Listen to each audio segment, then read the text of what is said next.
Yeah. All I need is one mic. Yeah. All I need is one mic.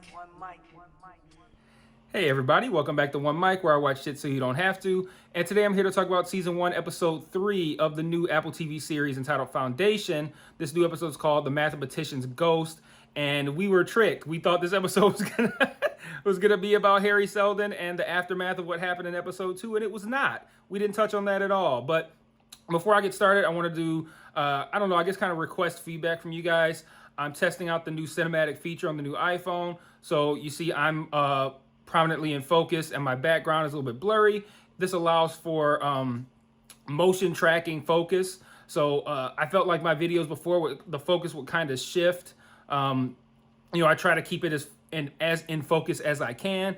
But, I want to try this out to see if, one, I can maintain focus, and then two, once the graphics are put in and whatnot, just to see if it looks a little bit cleaner, if it looks a little bit more professional. So let me know what you guys think in that regard. So this episode, I felt like this episode was necessary or will be necessary, but it could be looked at as a bit of a lag in this show, and it could be off-putting for a lot of viewers who might be expecting this to move along at a different type of pace. We ended last week with a pretty big moment of Harry being killed, which we probably didn't expect that to happen in episode 2. And then we come in episode 3 with a title like The Mathematician's Ghost, and we think this is going to be about Harry. And while his presence looms over this episode, this does not continue with the Raish, Harry, Gale storyline at all. Like, we don't know anything about that. And I think that's an interesting choice because, episode 2 had its moments where it kind of dragged a little bit in the middle, but it was still a largely pretty good episode. I thought episode 1 was great. This episode is even slower than episode 3 and has even less happening.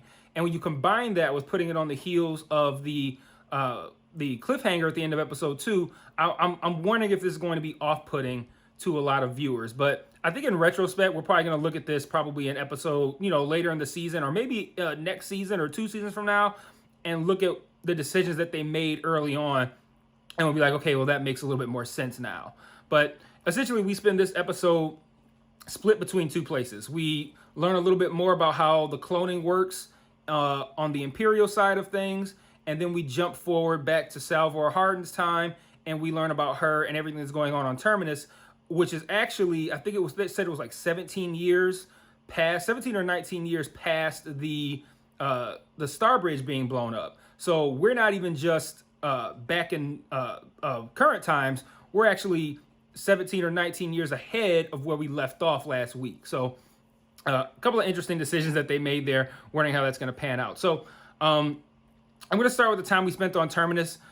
We learned that Salvor Hardin is not just, any old regular body. We already knew that she had the ability to get close to the vault without feeling any effects, but we also learned now that some of the people that we saw in Gale's time, the most notable of which being Clark Peters, who played Lester on The Wire. He plays a character named Abbas on here. He's the father of Salvor, and then her mother seems to be someone who is maybe Harry's most stringent follower. She's very intent on making sure that the Foundation gets up and running and is as useful as it can be once it's needed. She's also the warden of Terminus, which from what I learned, what I felt I learned on the show, is essentially like security. Like she guards the premises and shit. So we learn about that. We also learned that she's not a very big fan of Harry. She seems to be more of she seems to have a little bit of disdain toward Harry's most fervent followers, because when we learned toward the end of the episode that there are Nacrian ships coming, and if you recall, Acreon and Thespin were the two planets that were attacked by the emperors because they were suspected to be involved or directly having committed the explosion on the Star Bridge. So now we see Anacrean ships coming to Terminus with people who are just scientists. They're largely unarmed, and we're wondering if there's going to be maybe like a retaliation for what happened to their planets, and if this is their way of getting back at the Emperor or the Empire, which would be foolish because the Empire don't like them anyway. But the heretics there are kind of almost like, well, let's stick to Harry's plan. Let's contact the Empire. They'll send somebody to help us. Oh, our comms are down. Maybe it's just a mistake. Very naive, very gullible. And Salvor looks down on this. She thinks this is a poor strategy in the face of what seems like could likely be a very violent attack. And I think that's interesting to kind of juxtapose her being not in line with her parents and where she comes from, with Gale, who also was not in line with where she came from, but they both hold very different viewpoints. Gale came from like a faith-based place. She's very scientific, and she aligns herself with Harry. And then now the Salvor's parents are also faith-based because they kind of treat Harry like a deity. Like we hear, I keep calling him Lester Freeman in my head, but we hear Abba say something like, "What in Selden's name is this?" or something to that effect. And there's a statue of him there, and it's very, like I said, they treat him like a deity, even though his work is based in science. And again, same situation. Salvor is not in line with their line of thinking, and she's again very practical. So it's interesting to see how what was faith-based and what was science-based in Gale's time is different from what is faith-based and science-based in Salvor's time. So I thought that was a little interesting comparison, but that's something you kind of got to read in between the lines to catch. So I don't know. I feel like that was the least compelling aspect of this episode. And again, I do have some concerns, not yet with the direction of the show. I feel like, a lot of this is I'm going to say it, building a foundation for what we need to learn to be able to have the show flow at a more normal pace going forward. Game of Thrones kind of did the same thing. It got off to a slow start. Lots of world building, learning about who these people are, learning about their relationships to one another. And we're doing the same thing here, but they're complicating it even more by putting these people in different eras and shit. So it's like we're 400 years in the past, and then we're present day, and then we're 17 years later, and then we're 19 years from that. Like it's pretty interesting what they're doing here. So like I mentioned, with Harry's ghost looming over, this has an impact on how Salvor's parents and her followers, I guess, I don't know if they're followers, peers, whatever you want to call them, how they choose to look at this Anacrean attack versus how Salvor wants to look at it. She has this guy, Hugo, who has apparently been flying all over the galaxy. He's here for 29 days. I guess that's her man or whatever. So she has him there. I think she's expecting him to help with this situation, whereas it looks like he's trying to bail and have her come with him. So like I said, the episode title I feel is a bit misleading, and I feel like that could hurt the perception of this episode if you're somebody who comes into this really hoping for a continuation from the cliffhanger and getting something where this Mathematician's ghost title is not as direct as you would think it have been given the end of episode 2. So let's see. I also want to talk about what we learn with the Emperor. So we start way back in time with the original Cleon the First with what's her name? Starts with the D. I can't remember the robot lady. I can't remember her name, but Demur. Fuck, I'm not gonna remember it. But she's been around this whole time, obviously, and we see that she has a very close affection with the original Cleon. And then we jump forward to not present day, but I think it's 19 years beyond what was present day in the previous episode. And now we're seeing a transition of the day, dawn, dusk, the way this works, right? So now it's been 19 years. The kid that we saw as Dawn is now, I don't find this to be feasible, but is now Day, who looks the same as Lee Pace did in the previous episode. I feel like that it's not feasible that, like, for them to look the same, that's to tell me that there's a 19-year difference between each of these individuals, and I don't buy that. But I'll let it slide. So that, last week's dawn is now this week's day. Last week's day is now this week's dusk. And again, I don't buy a 19-year time difference in appearance between these two either. And last week's dusk is now, I guess, priming himself for ascension, aka he's getting the fuck up out of here. We see him continue to work on the mural, which I thought was an interesting kind of closing moment for him, which we saw him last week trying to do stuff with the mural and his hands were all fucked up and he couldn't handle that. So, now on his last day, he decides he wants to try to work on the mural some more and he falls asleep there. Nice moment for him. And then he actually sneaks out in the middle of the night and goes to see the creation of the new dawn, the new baby there.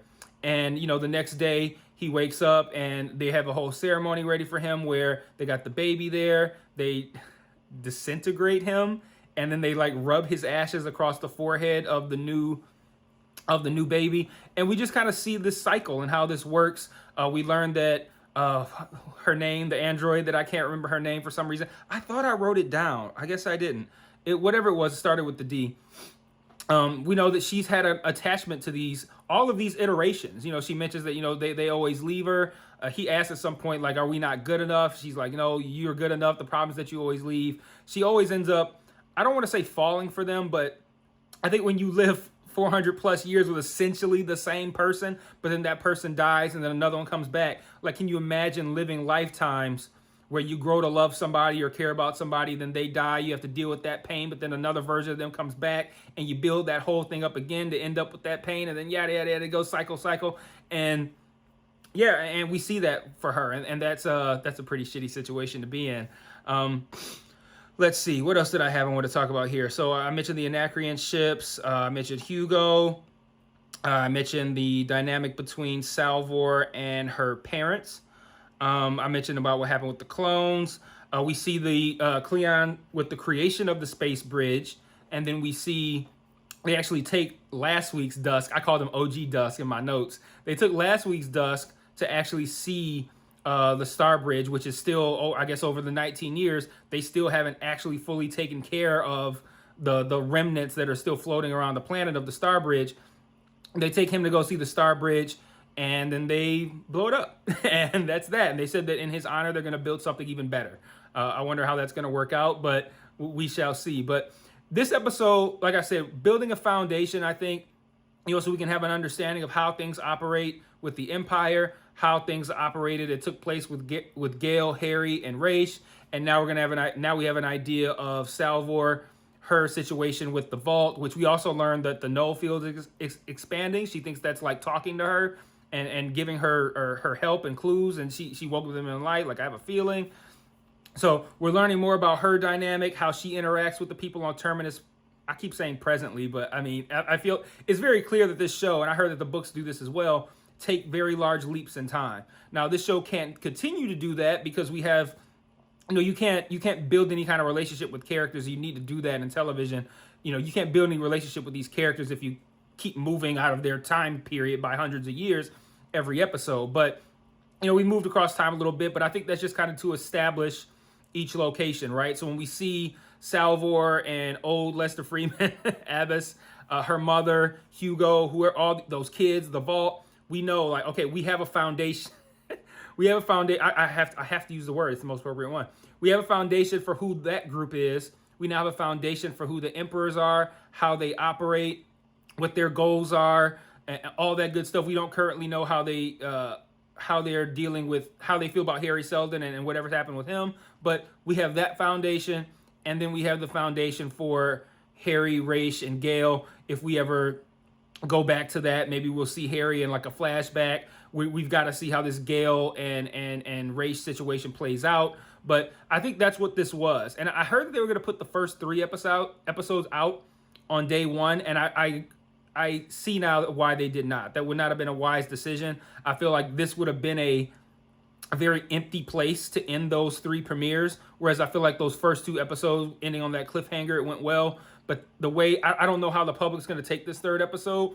It has its flaws, but I understand that this is what we need to do to build this foundation so that we can go forward and be familiar with these different settings, these different time periods, these different people, and know how they're all connected. So I feel like this is kind of like necessary world building here. So I'm a little bit more lenient with the fact that this episode did kind of drag, but I'm still impressed with this show. It's one of those shows where you can feel that you can feel like it's gonna take off, and you just kind of got to press through these first few episodes. They might be a little bit dull, but they're necessary when you're operating in such a vast universe and throughout multiple time periods with multiple groups of characters that is surely going to expand over the course of what I hear they want to do is 8 seasons.